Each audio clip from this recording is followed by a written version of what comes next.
අද අපි ඩිනර් එකට මැච් වෙන cream of chicken soup එකක් හදමු. creamy soup වලට කැමති අයට මේ recipe එක try කරන්න පුළුවන්. අද මම එක්කෙනෙක්ට ඇති වෙන්න හදන්නේ. ingredients පහළ description එකේ දාන්න. මුලින්ම අපි chicken stock එක හදාගමු. stock එක හදන්න chicken gram 150කට පොඩියට කපාගත්ත ලුණු leeks ටිකක්, පොඩියට කපාගත්ත සුදු ලුණු, ඒ වගේම rosemary ටිකක් එකතු කරගෙන වතුර කෝප්ප දෙකක් එකතු කරනවා මම.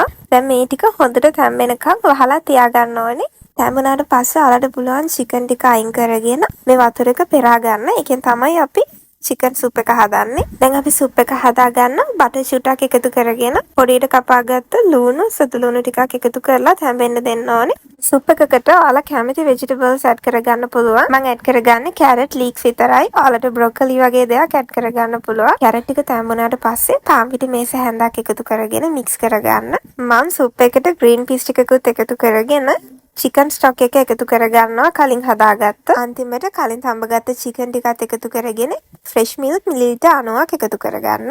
අන්තිමට රස අනුව ලුණු කුඩු, ගම්මිරිස් කුඩු ඔයාලට එකතු කරගන්න පුළුවන්. මේක ටික වෙලාවක් තියාගත්තට පස්සේ අපේ soup එක ready. dinner එකට මේ recipe එක හදනවා නම් garlic bread, croutons වගේ දේවල් එකතු කරගන්න පුළුවන්. ඔයාලා try කරලා බලන්න. ඊළඟට ඕනේ මොන recipe එකද කියලා comment කරගෙන යන්න. See you in the next video.